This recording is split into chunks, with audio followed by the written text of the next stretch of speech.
Hello नमस्कार दोस्तों, कैसे हो आप सभी। तो एक बार फिर से हमारे YouTube चैनल पे आपका बहुत बहुत स्वागत है। जैसे कि रोजाना 9:30 बजे हम लाइव टेस्ट करते हैं, तो आज भी लाइव टेस्ट करेंगे। और अगर आप लोगों ने अभी तक सब्सक्राइब नहीं किया है तो इस बटन पे ओके करके सब्सक्राइब कर लीजिए। और पास में ये जो बेल आइकन होता है इसे जरूर प्रेस कर देना, ताकि आने वाले जितने भी लेसन्स होंगे उनका नोटिफिकेशन आपको मिलता रहेगा। इसके अलावा जैसा कि रोजाना हम बात करते हैं, अनअकैडमी ऐप के बारे में आप लोग जानते ही हो। डाउनलोड नहीं किया तो कर लीजिए सर। वहाँ पर आपको अलग अलग सब्जेक्ट है, 18,000 पर लाने क्वेश्चन, राजस्थान जीके के 5,000 क्वेश्चन, करंट अफेयर की सीरीज, मॉक टेस्ट सीरीज और भी बहुत सारी 14 कोर्सेज हैं। टोटल 53 से भी ज़्यादा कोर्स बने हैं, तो वो भी आप देख सकते हैं। अगर डाउनलोड नहीं किया तो कर लेना। खास तौर से जो 18,000 ऑनलाइन क्वेश्चन की जो सीरीज है वो थोड़ा सा इंपॉर्टेंट है आप लोगों के लिए। अगर आप देखना चाहो तो देख सकते हो। Okay, Prakash ji, Vikram, Anu, Indira, Sunil, Sanjay, Komal, Soni. Okay sir. तो आवाज वगैरह बिल्कुल सबको सही आ रही है ना? बता दीजिए कोई मैसेज करके, ताकि पहले प्रश्न से हम शुरू कर देते हैं। थोड़ा जल्दी करेंगे आज। ओके।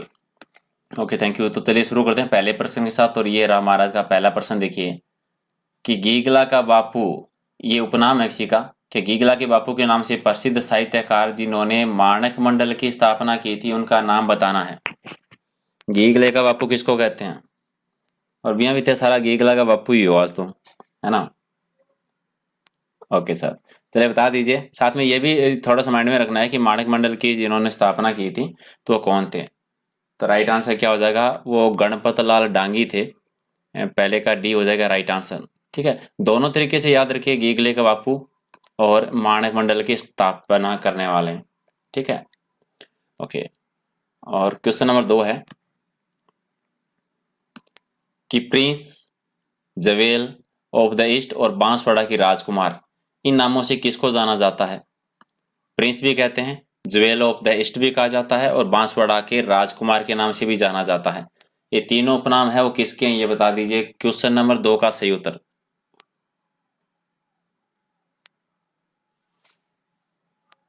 2 का राइट आंसर क्या हो जाएगा? बिल्कुल, ये हनुमंत सिंह को कहा जाता है।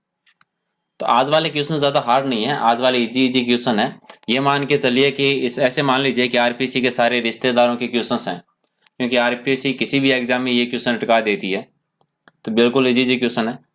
और क्वेश्चन नंबर 3 देखिए कि वह साहित्यकार जिसका उपनाम शंकर है और जिन्होंने राजस्थान उर्दू अकादमी में पत्रिका नकलिस्तान की शुरुआत की थी। यानी एक साहित्यकार का नाम बताना है जिसका उपनाम शंकर है और उन्होंने राजस्थान उर्दू अकादमी में है वो नकलिस्तान नाम की एक पत्रिका है उसकी शुरुआत की थी। क्वेश्चन नंबर 3 का सही आंसर बताइए फटाफट, कौन देगा? हिम्मत राम जी, कैलाश, सुनील। ओके सर, बिल्कुल प्रेम कुमार श्रीवास्तव हो जाएगा इसका सही उत्तर। डी है हमारा राइट आंसर है। और क्वेश्चन नंबर 4 देखिए कि चिल्ली के उपनाम से मशहूर राजस्थान के खिलाड़ी कौन है? यानी राजस्थान के किस खिलाड़ी को चिल्ली कहा जाता है? 4 का राइट आंसर। बिल्कुल, ये राज्यवर्धन सिंह जो है इनको कहा जाता है। जयेश राजपूत जी, जी सर बिल्कुल। कैसे हो सर जी आप? और क्वेश्चन नंबर 5 देखिए कि स्वतंत्रता सेनानी यानी हरिभाऊ उपाध्याय ने किन किन्हें राजस्थान का सीआर दास कहा था? सिंपल भाषा में कहे जाए तो राजस्थान का सीआर दास किसको कहा जाता है, पहले तो ये बता दीजिए। और दूसरी चीज जो याद रखनी है वो ये याद रखनी है कि सीआर दास किसने कहा था ये। ठीक है, ये उपनाम किसके द्वारा दिया गया था, कहने का मतलब है। तो ये मुकुट बिहारी लाल भार्गव जी को कहा जाता है। लेकिन ये आप जरूर याद रखिए कि मुकुट बिहारी लाल भार्गव को सीआर दास के नाम से किसने पुकारा था? हरिभाऊ उपाध्याय ने पुकारा था। ठीक है। और क्वेश्चन नंबर 6 कि कैनवास के चितेरे के नाम से किसको जाना जाता है? बिल्कुल इजी जी क्वेश्चन है, फटाफट कर दीजिए। कैनवास के चितेरे के नाम से किसको जाना जाता है? 6 का राइट आंसर जी, प्रतिभा पांडे को सी हो जाएगा इसका सही उत्तर। और क्वेश्चन नंबर 7 है कि सिल्वर किन के नाम से चर्चित राजस्थान के खिलाड़ी हैं? सिल्वर, इस नाम से राजस्थान के चर्चित खिलाड़ी का नाम बताना है। ये सृष्टि टंडन जो है इनको कहा जाता है। डी हो जाएगा इसका सही उत्तर। और क्वेश्चन नंबर 8 देखिए कि प्रमुख रत्न व्यवसाय और समाज सेवी जिन्हें 1971 में पद्मश्री से सम्मानित किया गया था, उनका नाम बताना है। 8 का राइट आंसर। जी, श्री खेल शंकर दुर्लभ जी जो है, डी हो जाएगा राइट आंसर। ये आज जो जितने भी क्वेश्चंस कर रहे हैं सारे आरपीसी में आए हुए क्वेश्चन हैं।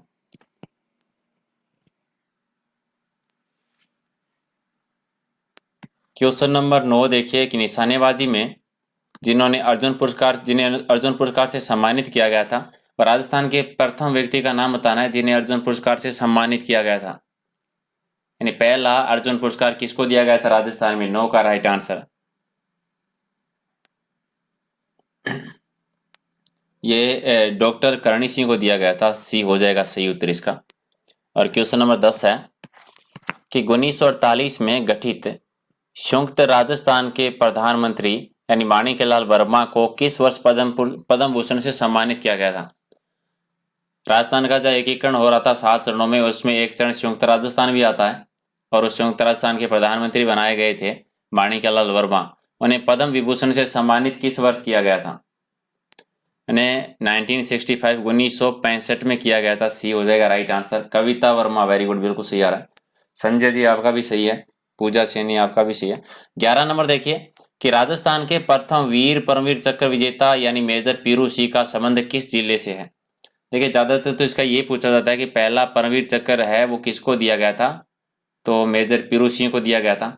अब ये भी बता दीजिए कि वो कौन से जिले से हैं, जोधपुर, झुंझुनू, नागौर या फिर चूरू से हैं। तो 11 का राइट आंसर क्या हो जाएगा? ये जो है वो झुंझुनू से है, बी हो जाएगा इसका सही उत्तर। और क्वेश्चन नंबर 12 है कि विश्वविद्यालय अनुदान आयोग के अध्यक्ष किस व्यक्ति को 1973 में पद्म विभूषण से सम्मानित किया गया था? ये डॉक्टर दौलत सिंह कोठारी को किया गया था। और क्वेश्चन नंबर 13 देखिए कि राजस्थान की पहली राष्ट्रीय कार्यकर्त्री कौन थी जिसने देश सेवा में अपने को लगाया था? पहली राष्ट्रीय कार्यकर्त्री कौन थी? राजस्थान की बतानी है जी, अंजना देवी चौधरी, डी हो जाएगा राइट आंसर। और क्वेश्चन नंबर 14 है, ये एक पुस्तक का नाम है the theory of force in Hindu polity. इस पुस्तक की रचयिता कौन है? इन्हें भी पद्म विभूषण पुरस्कार से सम्मानित किया गया था, नवाजा गया था। The theory of force in Hindu polity किसकी रचना है? ये डॉक्टर नगेंद्र सिंह की रचना है, बी हो जाएगा इसका सही उत्तर। और 15 है कि वह व्यक्तित्व किसका है कि इंसान पहले इंसान फिर हिंदू या मुसलमान? यानी ये किसने कहा था कि इंसान पहले इंसान होता है फिर हिंदू या मुसलमान होता है? आज के टाइम पे ये चीज़ समझना बहुत ज़रूरी है, लेकिन लोगों को समझ में नहीं आता है। चलिए फिलहाल हम एग्जाम की बात करें तो बता दीजिए किसने कहा था 15 का राइट आंसर? ये आचार्य तुलसी जी ने कहे थे ये वचन, ये हो जाएगा इसका राइट आंसर। क्वेश्चन नंबर 16 है, एक और कथन है किसी महान पुरुष का, किसने कहा था कि मैं सबसे पहले मानव हूं फिर धार्मिक, उसके बाद जैन या फिर धर्माचार्य हूं? यानी सबसे पहले मैं इंसान हूं, मनुष्य हूं, उसके बाद में मैं उस धार्मिक हूं, और उसके बाद में कोई धर्म से रिलेटेड जैन या फिर धर्माचार्य हूं। किसने कहा था? ये 16 का राइट आंसर। ये भी आचार्य तुलसी के द्वारा कहे गए हैं। ये दोनों ही क्वेश्चन एग्जाम में पूछे जा चुके हैं, डी हो जाएगा सही उत्तर। और 17 नंबर देखिए, पंचायती राज सूत्रधार जी जिन्हें वर्ष 1961 में पद्मश्री पुरस्कार से सम्मानित किया गया था। पंचायती राज के सूत्रधार कौन थे जिन्हें 1961 में पद्म विभूषण से सम्मानित किया गया था, पद्मश्री से सम्मानित किया गया था? ये थे श्री भगवत सिंह मेहता, सी हो जाएगा सही उत्तर। और 18 देखिए कि रमन मेघसे पुरस्कार से सम्मानित राजेंद्र सिंह राजस्थान में किस क्षेत्र में प्रयासरत थे, किस क्षेत्र में कार्य कर रहे थे जिन्हें तब उन्हें रमन मेघसे पुरस्कार से सम्मानित किया गया था? ये जल संरक्षण तकनीकी के उन्नयन कार्य के लिए उन्हें इस पुरस्कार से नवाजा गया था, सी हो जाएगा राइट आंसर। और क्वेश्चन नंबर 19 देखिए कि राजस्थान में सर्वोदय आंदोलन के प्रणेता कौन थे?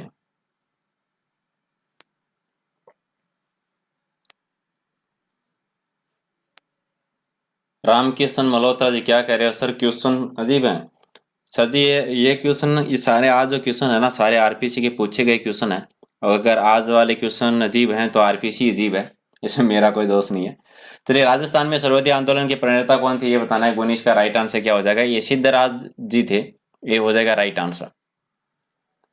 और 20 नंबर देखिए कि 1945 ईस्वी में किसने गोविंदगढ़ में खादी विकास मंडल नामक संस्था की स्थापना की थी? खादी विकास मंडल नामक संस्था की स्थापना हुई कहां पे थी? गोविंदगढ़ में। कब हुई थी? 1945 में। किसके द्वारा की गई थी ये बताना है। और ये ओम दत्त शास्त्री के द्वारा की गई थी, ये हो जाएगा राइट आंसर। 21 नंबर देखिए कि भारतीय ज्ञानपीठ पुरस्कार के जो प्रथम विजेता थे वो कौन थे? ज्ञानपीठ पुरस्कार सबसे पहले किसको मिला था? साहित्यकार थे, कौन से थे? हिंदी साहित्य के, बांग्ला साहित्य, कन्नड़ साहित्य या फिर मलयालम साहित्य? ये मलयालम साहित्य के थे, डी हो जाएगा राइट आंसर। और 22 नंबर देखिए कि ज्ञानपीठ पुरस्कार प्राप्त करने वाले पहले हिंदी के लेखक कौन थे? मलयालम की हम बात कर चुके हैं, सबसे पहले जिन्हें मिला था। हिंदी में सबसे पहले ज्ञानपीठ पुरस्कार किसको दिया गया था?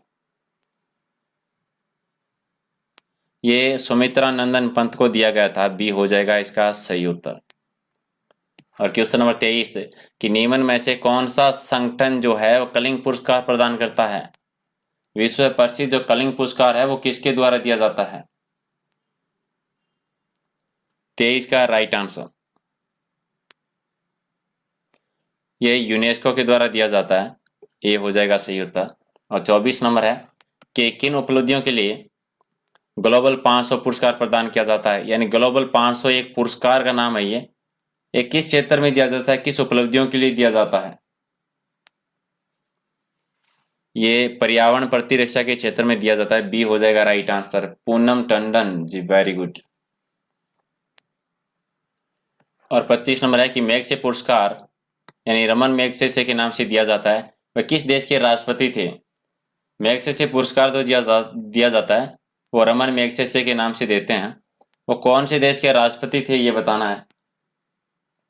वो फिलीपींस के राष्ट्रपति थे। नेक्स्ट हमारा क्वेश्चन है कि निम्न में से कौन सा सुमेलित नहीं है? यानी एक साइड में आर्य सभ्यता के स्थल का नाम है और उससे रिलेटेड जिले का नाम दे रखा है। जोधपुरा जो है ये जोधपुर में, विराटनगर जो है जयपुर में, सुनारी झुंझुनू में और नवाबरतपुर में। ये कौन सा गलत है इनमें से ये बता दीजिए। जी पहला ही गलत है, जोधपुरा जो है ये जयपुर में है, ये जोधपुर में नहीं है, ये हो जाएगा इसका सही उत्तर। प्रियंका लोहार, वेरी गुड। नेक्स्ट है कि राजस्थानी भाषा का विषम पितामह किसको कहा जाता है? राजस्थानी भाषा का विषम पितामह किसको कहते हैं? ये कन्हैयालाल सेठिया को कहा जाता है, ये हो जाएगा सही उत्तर। नेक्स्ट है कि पहला ईरानी शासक जिसने भारत के कुछ भागों को अपने अधीन कर लिया था, पहला ईरानी शासक कौन था? ये डेरियस प्रथम थे जिन्होंने किया था, सी हो जाएगा राइट आंसर इसका। और अगला प्रश्न है कि निम्न में से किस शासक ने द्वितीय बौद्ध सभा का आयोजन किया था? यानी दूसरी बौद्ध सभा जो हुई थी उसका आयोजन किस शासक के द्वारा किया गया था? इतिहास का क्वेश्चन है जी, ये काला शोक के द्वारा। 28 नंबर देखिए कि अकबर द्वारा बनाई गई सर्वश्रेष्ठ जो इमारत थी वो कौन सी थी? ये चारों ही जो है ये अकबर के द्वारा बनाई गई है, इनमें सर्वश्रेष्ठ कौन सी है जो इतिहास में अलग स्थान रखती है? ये फतेहपुर सीकरी में जो बनाई थी, ये हो जाएगी राइट आंसर, डी हमारा। और नेक्स्ट है कि निम्न में से किस वर्ग को सर्वप्रथम पश्चिमी सभ्यता ने प्रभावित किया था? Very very important question. इसका 29 का राइट आंसर दे दीजिए, कौन देगा राइट आंसर? इसका आंसर बता दिया तो सारे आप अच्छे से पढ़ते ही हो। यानी कौन सा वर्ग था जिसमें सबसे पहले जो पश्चिमी सभ्यता है उसका प्रभाव आया था उसमें? 29 का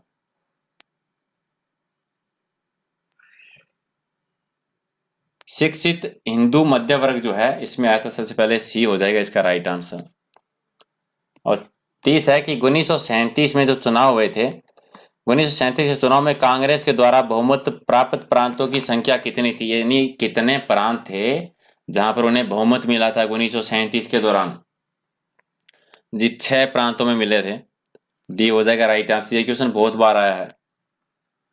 31 नंबर है कि खेमली गांव, ये जो खेमली गांव जो है ये उदयपुर में है, ये स्थापित किया गया है। क्या स्थापित किया गया है, क्यों चर्चा में है खेमली गांव? ये है क्योंकि इनलैंड कंटेनर डिपो यहाँ पर स्थापित किया गया है, इसकी वजह से है ये। 32 नंबर देखिए कि राजस्थान के किस स्थान पर पहला माल्ट उद्योग को प्रारंभ किया गया है? राजस्थान का पहला माल्ट उद्योग कहां पर प्रारंभ किया गया है? ये गंगापुर में किया गया है। सी हो जाएगा। 33 नंबर देखिए कि असाइड योजना किससे संबंधित है? असाइड योजना जो है वो किससे संबंधित है? 33 का राइट आंसर। ये जो है निर्यात संवर्धन से संबंधित है। ये हो जाएगा इसका सही उत्तर। क्वेश्चन नंबर 34 है कि केंद्र सरकार द्वारा हस्तशिल्प का सोर्सिंग हब जो है विकसित किया गया है, वो कहां पर किया गया है? हस्तशिल्प के लिए सोर्सिंग हब केंद्र सरकार ने कहां पर, सीकर में, नागौर, बाड़मेर या फिर जोधपुर में? जी बिल्कुल, ये जो किया है ये जोधपुर में किया गया है, सूर्य नगरी में। डी हो जाएगा राइट आंसर। 35 नंबर है कि राजस्थान का पहला वेंचर कैपिटल फंड रिको और सिडबी द्वारा संयुक्त रूप से है, वो कब प्रारंभ किया गया था? पहला वेंचर कैपिटल फंड जो कि रिको के द्वारा और सीबी के द्वारा, इन दोनों के द्वारा शुरू किया गया था, इसको कब किया गया था ये बताना है। 35 का राइट आंसर। ये किया गया था 12 नवंबर 2002 को। 36 नंबर देखिए कि राजस्थान में अब तक सबसे ज्यादा सिंचित घाटा किस उपक्रम में हुआ है? इकोनॉमी का क्वेश्चन है। सिंचित घाटा 36 का राइट आंसर। जी राजस्थान राज्य सड़क परिवहन निगम में हुआ है। सी हो जाएगा। और 37 देखिए कि राजस्थान में पृथक से यानी अलग से भेड़ और ऊन विभाग की स्थापना कब की गई थी? ये 1963 में।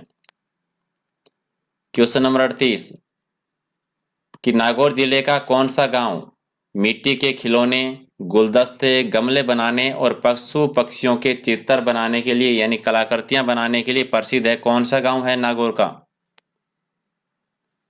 जी बूनरावत गांव जो है ये नागौर में है, जो कि मिट्टी के खिलौनों के लिए प्रसिद्ध है।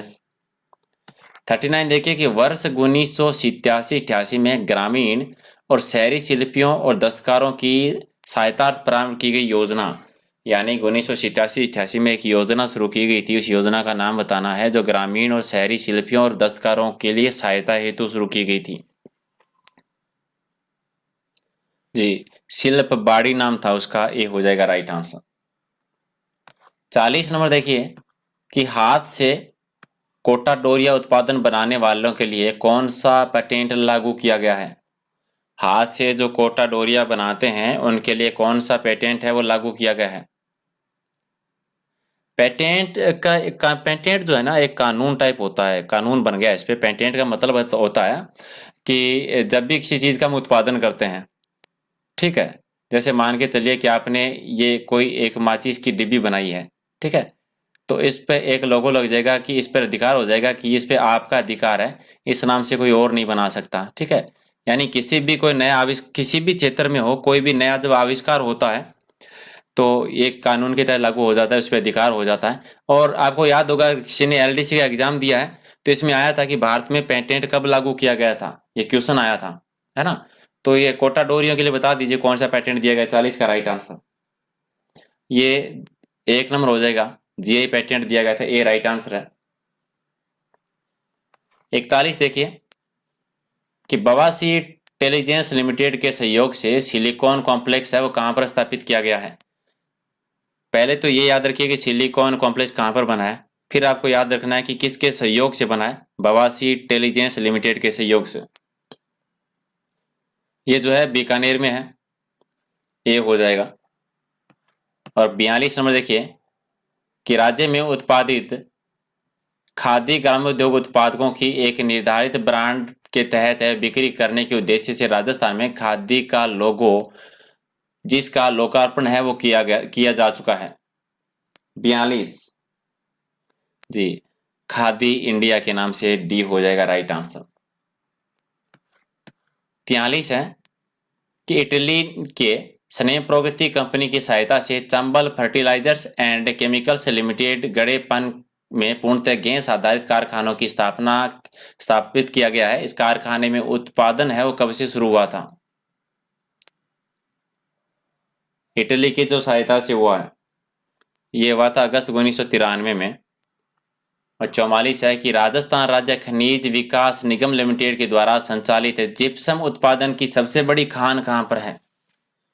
सबसे बड़ी जिप्सम की खान बतानी है और वहां पर कार्य कौन कर रहा है, किसके द्वारा संचालित है? राजस्थान राज्य खनिज विकास निगम लिमिटेड के द्वारा संचालित है। ये जो है जामसर में है और जामसर जो है ये बीकानेर में है। ये हो जाएगा राइट आंसर। 45 देखिए कि हिंदुस्तान जिंक लिमिटेड के द्वारा सल्फ्यूरिक अम्ल आधारित राजस्थान का उद्देश्य जो जिंक स्मेल्टर जो है इसकी स्थापना कहां पर की गई थी? ये उद्देश्य बीच में गलत आ गया, ये नहीं होना चाहिए था, ये शब्द गलत है। राजस्थान का जिंक स्मेल्टर की स्थापना 45 का राइट आंसर। ये जो है कपासन में हुई है, ये हो जाएगा राइट आंसर। 46 नंबर देखिए कि भारत सरकार की SITP योजना के तहत वस्त्र उद्योग को प्रोत्साहित करने हेतु 2 इंटीग्रेटेड टेक्सटाइल पार्कों की है वो स्थापना की जा चुकी है। कहां पर? ये सिलोरा में हुई है। सिलोरा जो है किशनगढ़ में है और किशनगढ़ आप सभी को पता है किशनगढ़ कहाँ है। भारत सरकार की औद्योगिक नीति और प्रशासन विभाग के द्वारा राष्ट्रीय ई गवर्नेंस योजना के अंतर्गत शुरू की गई किस योजना में राजस्थान को पायलट राज्य के तौर पर शामिल किया गया है? यानी किस योजना के तहत राजस्थान को पायलट राज्य का दर्जा दिया गया था, इसके तहत शामिल किया गया था राजस्थान को? जी बिल्कुल, ये ई ब्रिज योजना थी, इसके तहत बी हो जाएगा राइट आंसर। और क्वेश्चन नंबर 48 देखिए कि राज्य में कृषि आधारित उद्योगों के लिए रिको द्वारा 4 एग्रो फूड पार्क की स्थापना कहां पर की जा रही है? कृषि पर आधारित जो उद्योग हैं उनके लिए 4 एग्रो फूड पार्क की स्थापना हुई है। कहां पर ये बताइए, किसके द्वारा? रिको के द्वारा। कोटा में, जोधपुर में, गंगानगर और अलवर में। ये क्वेश्चन बहुत इंपॉर्टेंट है, ये क्वेश्चन बहुत बार पूछा है। एग्रो फूड पार्क ये LDC में भी आया था, अभी राजस्थान पुलिस में भी ये क्वेश्चन आया था।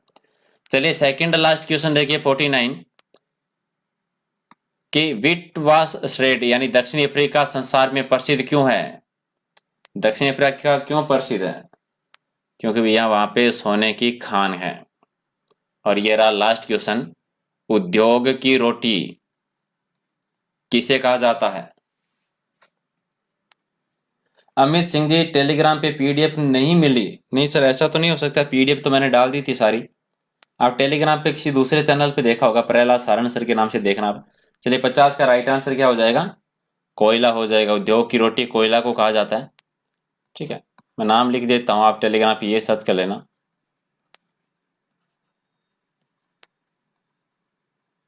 राल सर के नाम से सर्च कर लेना। सर सारी PDF डाल देता हूं मैं टेलीग्राम पे, ऐसा नहीं है कि कोई भी लेसन की। इसके अलावा ऐसा नहीं है, जितने 300 से ज्यादा यहाँ पे जो टेस्ट हो चुके हैं ना सबकी PDF है और प्लस में एक्स्ट्रा PDF भी बहुत सारी है, 1 लाइनर क्वेश्चन की, करंट अफेयर की, तो वो भी आप लोग ले लेना चाहें।